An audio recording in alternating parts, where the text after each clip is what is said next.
갈라디아서 1장 21절부터 24절의 말씀 우리 한 목소리로 함께 봉독하겠습니다. 그 후에 내가 수리아와 길리기아 지방에 이르렀으나 그리스도 안에 있는 유대의 교회들이 나를 얼굴로는 알지 못하고 다만 우리를 박해하던 자가 전에 멸하려던 그 믿음을 지금 전한다 함을 듣고 나로 말미암아 하나님께 영광을 돌리니라. 아멘. 우리 함께 기도하겠습니다.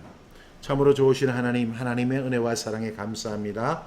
오늘도 갈라디아서 말씀을 통해서 이 참믿음의 열매들을 우리가 잘 알고 맺는 우리 모두가 되게 하여 주시옵소서.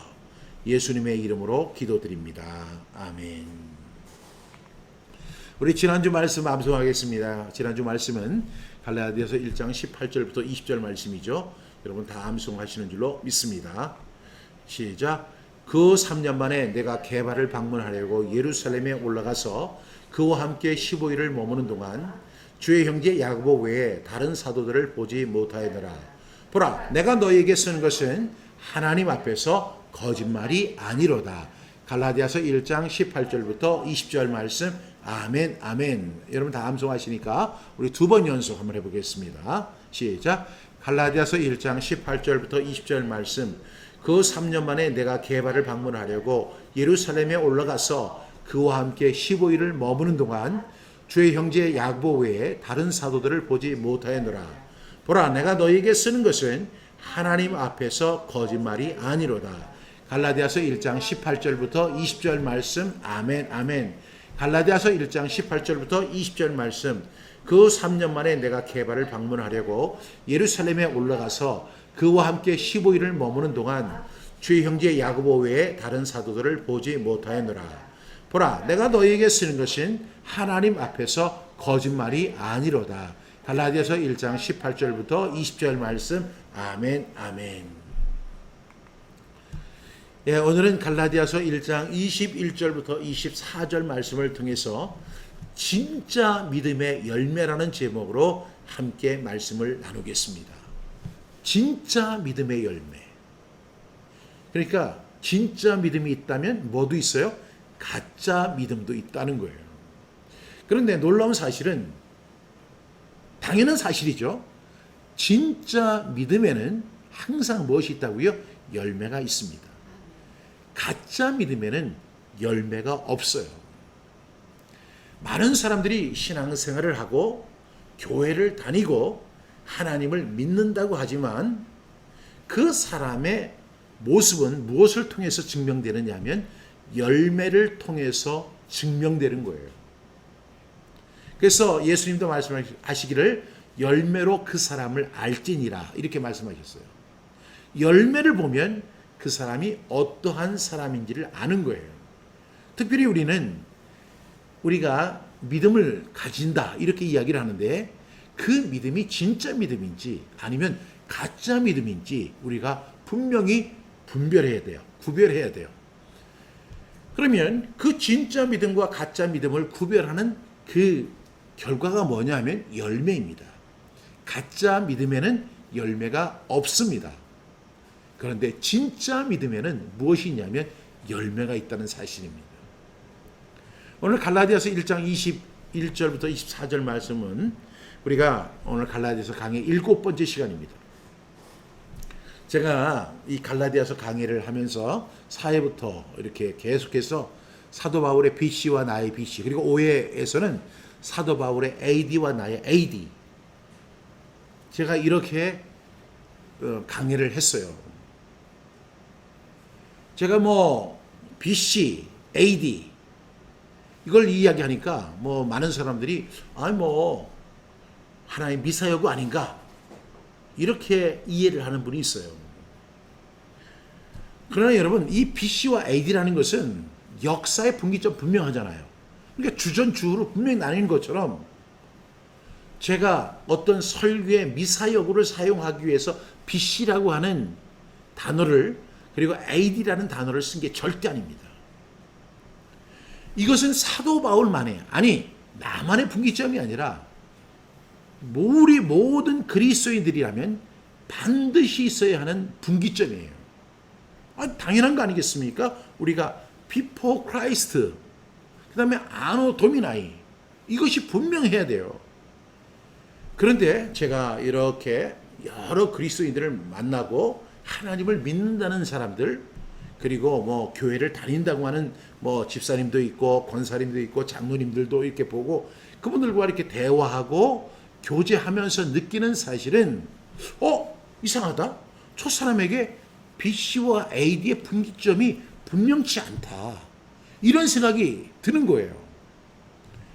제가 그래도 저는 이제 목회를 해왔고, 그리고 이제 벌써 목회를 한 지도 이제 40년이 됐잖아요. 그러다 보니까 여러분들도 뭐 예를 들어서 어떤 일에 40년간을 종사한다면 그 일의 전문가라고 할 수 있지 않겠습니까?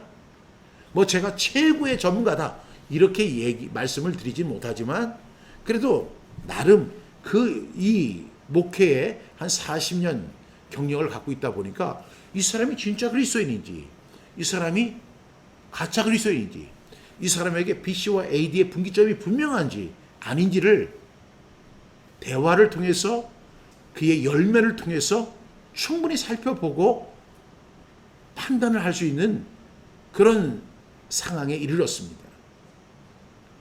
여러분, 진정한 그리스도인이라면요, 반드시 BC와 AD가 분명한 개념이 있어야 돼요.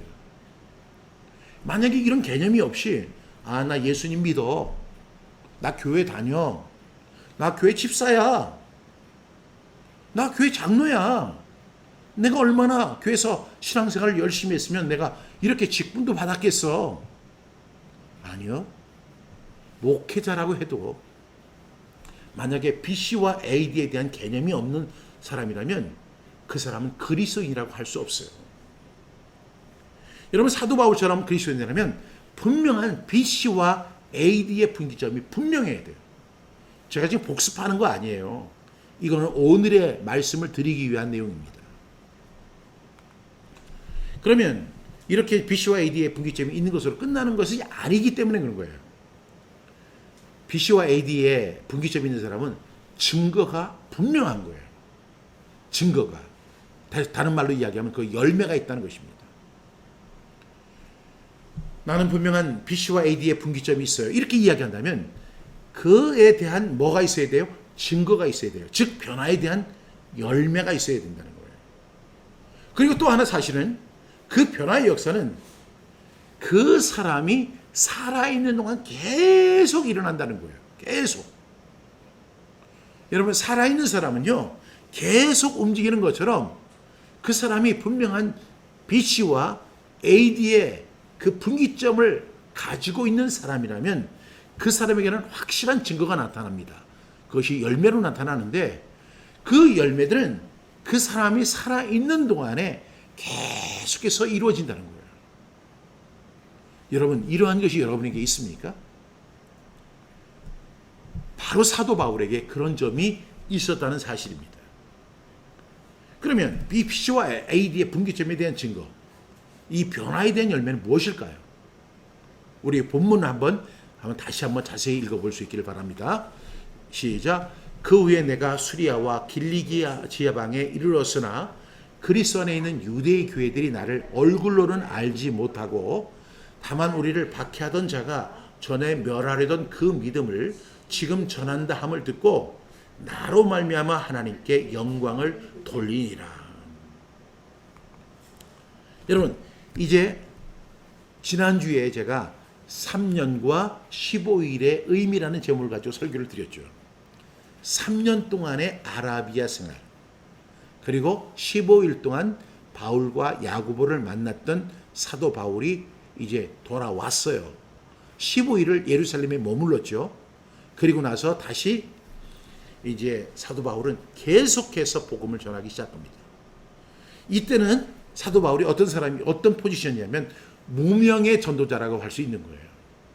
그래서 바울은 어디와 수리아와 길리기아 지방까지 가서 복음을 전하고 있었어요. 우리가 수리아라고 하는 지역에 대해서 그리고 길리기아 지방에 대해서는 제가 지도상으로 제가 이렇게 말씀을 드리도록 하겠습니다. 어쨌든 간에 사도 바울은 수리아와 길리기아 지방에 이르렀을 때에도 복음을 증거하고 있었어요. 한번 지도를 한번 보겠습니다. 근데 그 지역에 도착했을 때 거기서 바울이 이상한 소문을 듣게 되는 거예요. 그래서 막 사람들이 이제 복음이 이제 전해졌고 이제 복음 믿는 그리스도의 제자들이 있는데 또 사도 바울은 열심히 복음을 전하고 있었죠. 그런데 이렇게 하다 보니까 이상한 소문이 막 들리고 있는 거예요.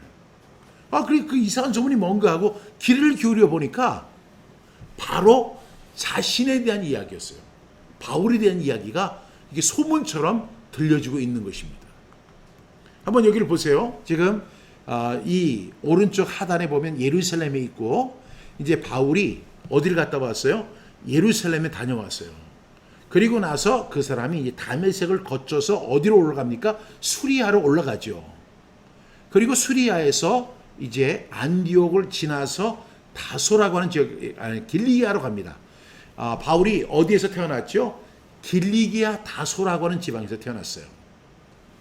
그래서 이 바울은 이제 이 예루살렘을 다녀오면서 이렇게 다시 다메섹 그리고 이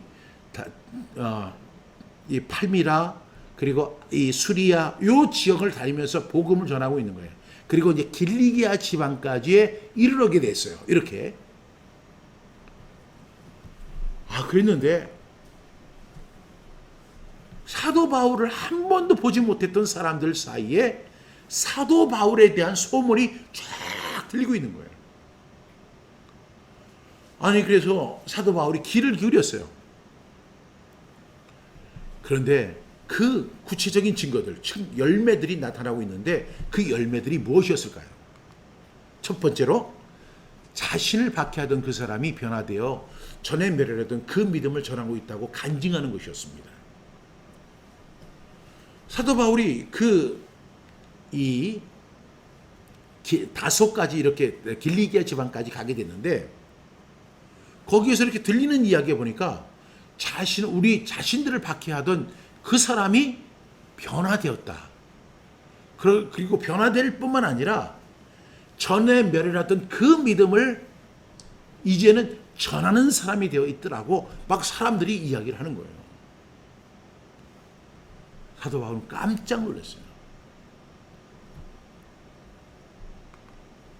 23절 말씀 우리 다시 한번 읽어보겠습니다. 시작. 다만 우리를 박해하던 자가 전에 멸하려던 그 믿음을 지금 전한다 함을 들었어요. 여러분, 진정한 변화는요, 진정한 간증을 불러오는 거예요.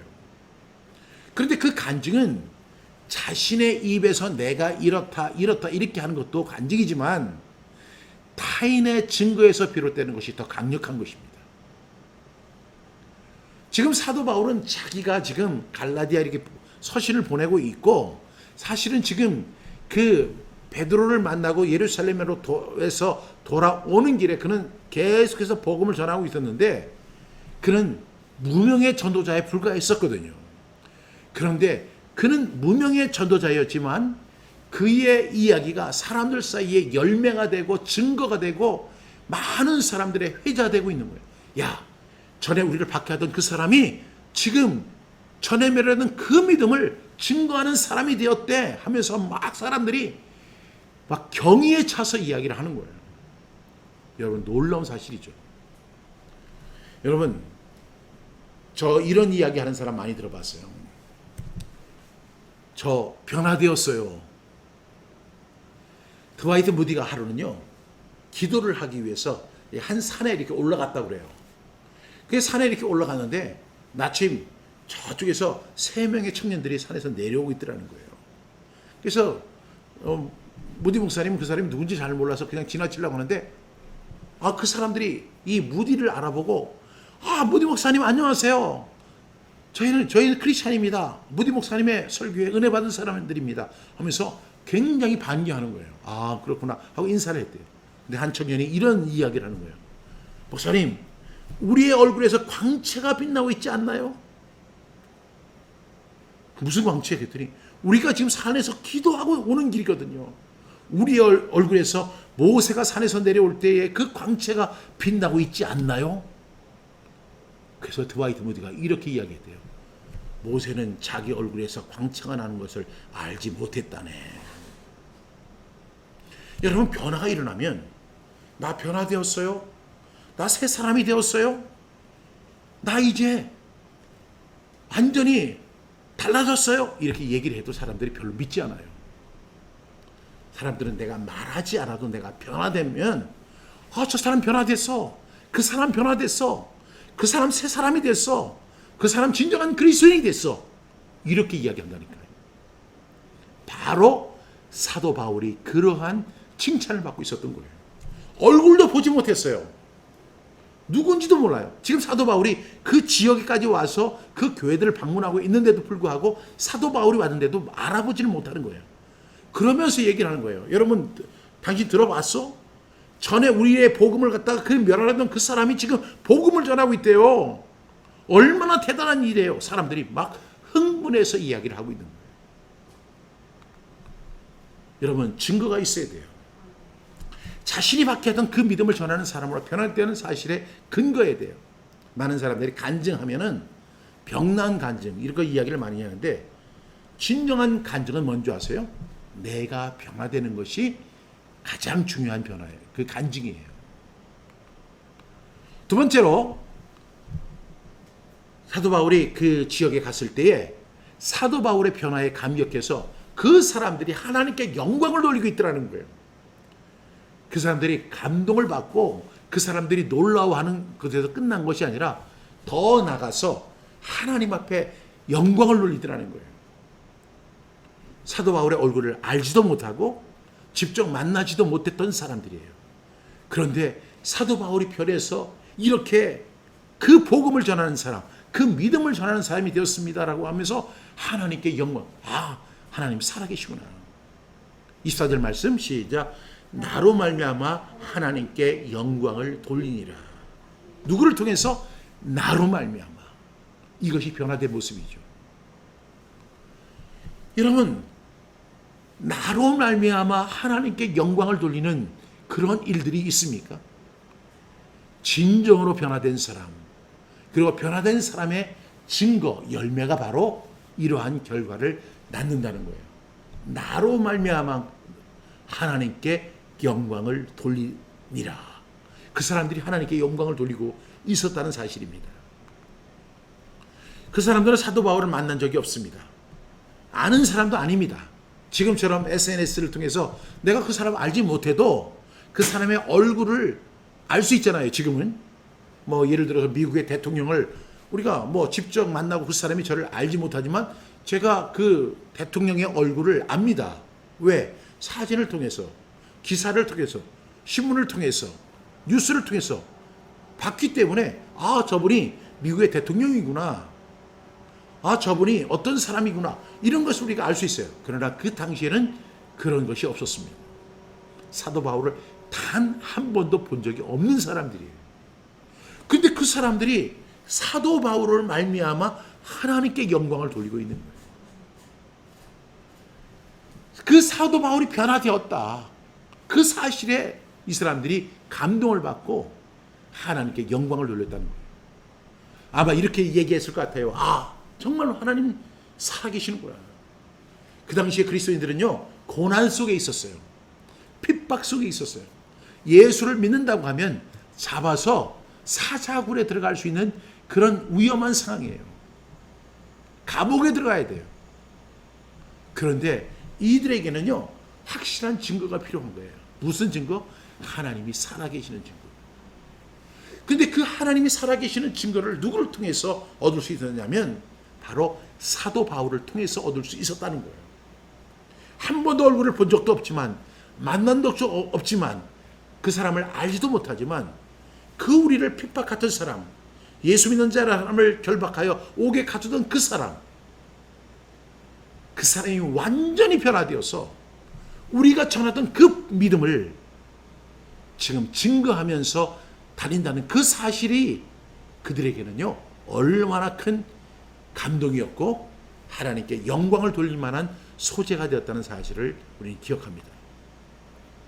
여러분, 이러한 사실을 통해서 우리가 분명히 깨달을 수 있는 것이 뭐예요? 사도 바울에게 분명한 BC가 있었고 분명한 AD가 있었다는 객관적 증거가 되는 것이죠. BC에서는 이 사도 바울은 뭐 하는 사람이었어요? 사울은 예수 믿는 사람을 열심히 핍박하는 사람이었어요. 근데 이 AD에서는 어떻게 돼요? 그 누구보다도 예수님의 증인이 되어 있었던 거예요. 그러니까 여러분, 이 사도 바울의 BC와 AD는 분명하게 달랐다는 것입니다. 세 번째로 우리가 알 수 있는 사실은 사도 바울의 3년과 15일은 무의미한 시간이 아니라 하나님이 일하시는 시간이었음을 알려주는 사건입니다. 우리 21절 말씀 보겠습니다. 시작. 그 후에 내가 수리아와 길리기아 지방에 이르렀으나. 여러분, 그 후에 내가 수리아와 길리기아 지방에 이르렀으나 이렇게 이야기합니다. 근데 22절에 보면 그리스도 안에 있는 유대의 교회들이 나를 얼굴로는 알지 못하고, 얼굴을 알지 못한다는 거예요. 수리아에 도착했고 길리기아 지방에 이르렀으나, 근데 여기서 중요한 사실은 뭐예요? 그 후에예요. 그 후에. 그럼 그 후에는 어떤 후에죠? 바로 3년의 시간이 있었고, 그리고 15일에 베드로를 만나기 위해서 예루살렘에 갔던 그 후를 말하는 거예요.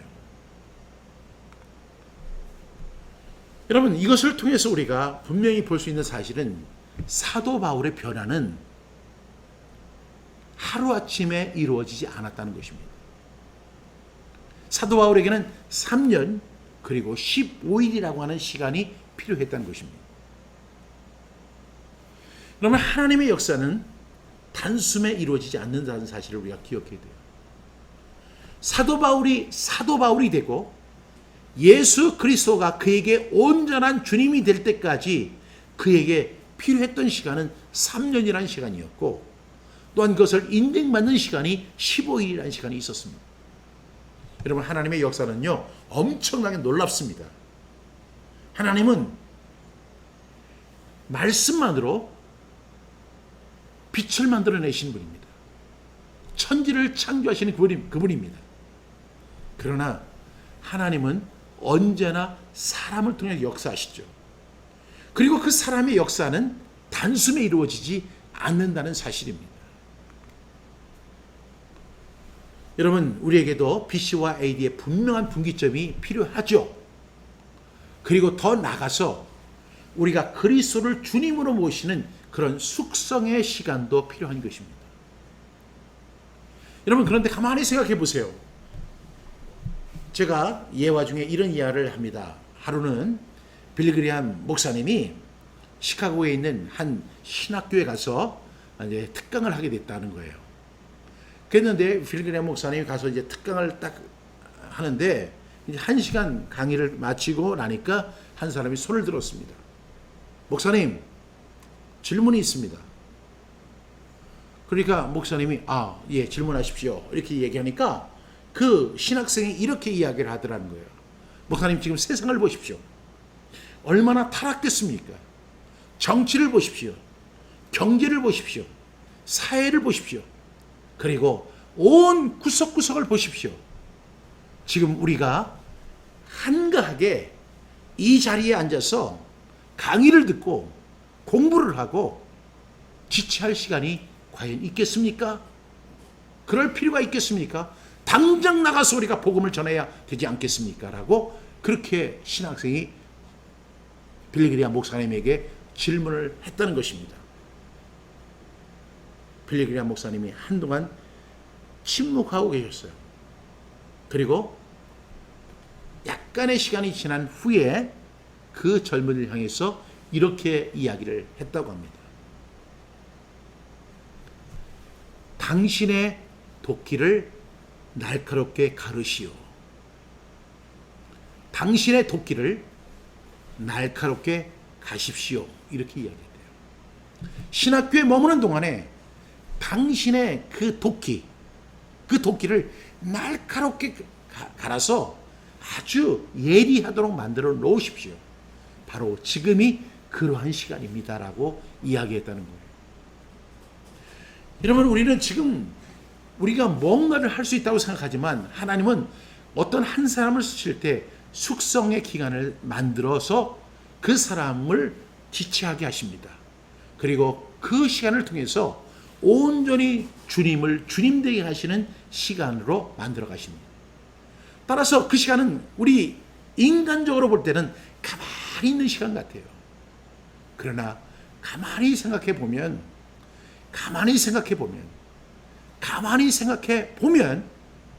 그 시간이 바로 하나님이 일하시는 시간이었음을 우리는 고백하지 않을 수 없다는 것입니다. 사도 바울이 그 3년이라는 시간, 그리고 15일이라는 시간이 사도 바울이 얼마나 철두철미한 사람입니까? 그는 다메섹 도상에서 예수님을 만난 후 3일 만에 다시 다메섹 도상에 들어가서 회당에 들어가서 그는 예수 그리스도는 하나님의 아들이시다, 그가 그리스도이시다, 그걸 즉시로 전했던 사람입니다. 그러나 그는 공경에 빠졌고, 그리고 그 다메섹 성벽을 타고 탈출합니다. 그리고 아라비아에서의 3년 동안에 보이지 않는 시간이 그에게 다가오게 됩니다. 얼마나 지루했을까요? 얼마나 답답했을까요? 그 열성, 그 열심, 누구보다도 더 정열적인 그 사도 바울이 그 3년의 시간이 얼마나 답답했을까요? 사도 바울은 아무것도 하지 않는 시간 같았지만 그 시간은 바로 하나님이 일하시는 그 시간이었다는 것입니다. 그리고 그 시간을 통해서 우리를 만들어가고 있었다는 사실을 우리는 사도 바울을 통해서 확인해 볼 수 있습니다. 제가 지난주에 이 강의 제목이 3년과 15일의 의미라고 말씀드렸잖아요. 저를 비롯해서 많은 사람들이 과정을 별로 중요하게 여기지 않고 뭐로 가도 서울만 가면 된다, 이렇게 생각하는 경향이 굉장히 많아요.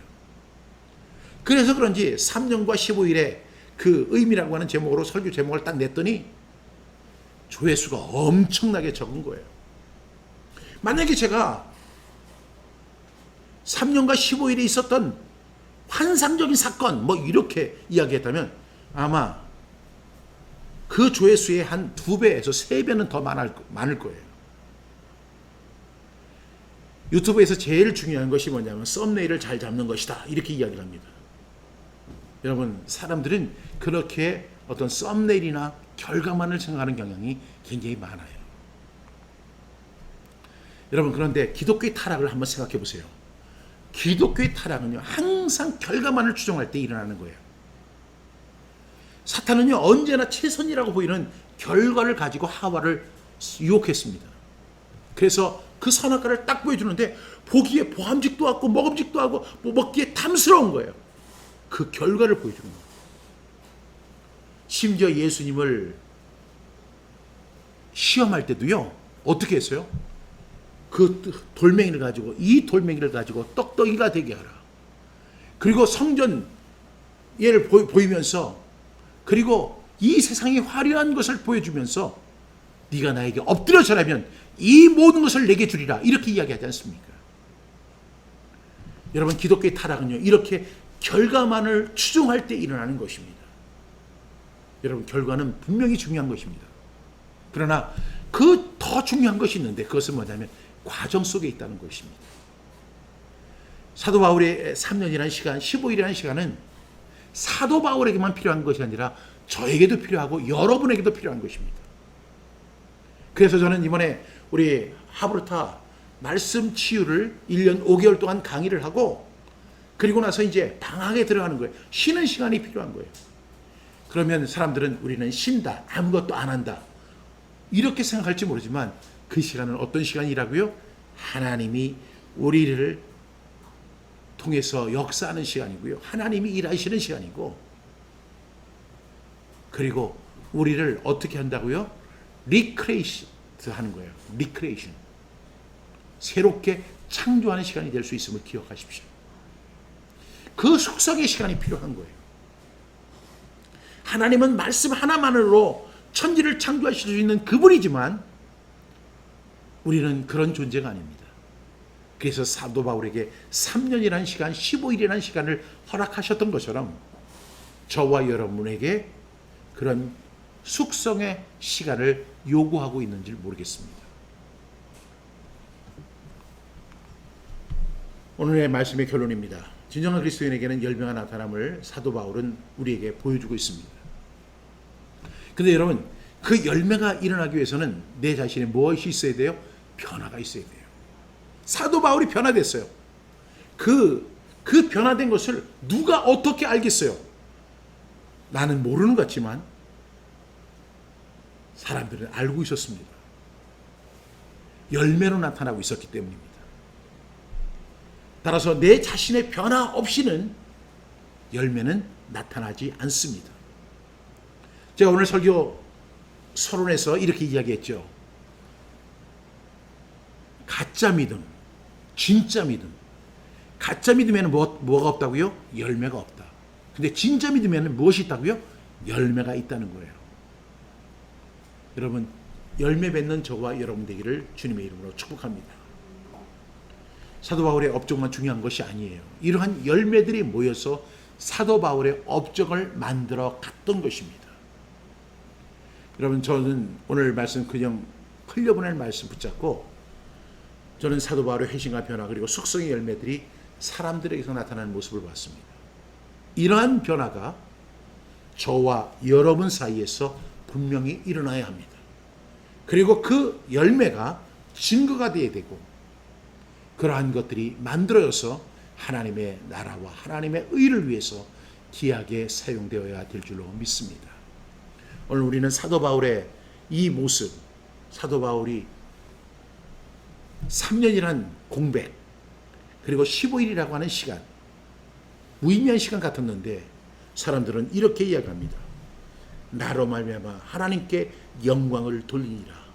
이렇게 고백하는 그 고백과 열매가 있었던 것처럼 저와 여러분의 신앙 속에서도 저와 여러분의 믿음 속에서도 이러한 열매들이 충만히 일어나기를 주님의 이름으로 축복합니다. 기도하시겠습니다. 참으로 좋으신 하나님, 하나님의 은혜와 사랑에 감사합니다. 오늘 사도 바울의 BC와 AD의 삶, 그리고 사도 바울이 확신한 증거와 열매들, 사도 바울의 변화를 통한 열매들과 증거들이 많은 사람들에게 감동을 주고 하나님께 영광을 돌리는 조건이 되었음을 우리가 지켜보았습니다. 하나님, 나에게도 이런 변화가 있게 하여 주옵소서. 나에게도 이런 열매들이 나타나게 하여 주시옵소서. 그리고 내 안에서 일하시는 하나님의 시간이 도래할 수 있도록 도와주시옵소서. 그래서 하나님 앞에 영광 돌리고 열매로 나타나는 귀하고 아름다운 삶 다 되어줄 수 있도록 도와주시옵소서. 예수님의 이름으로 기도드립니다. 아멘.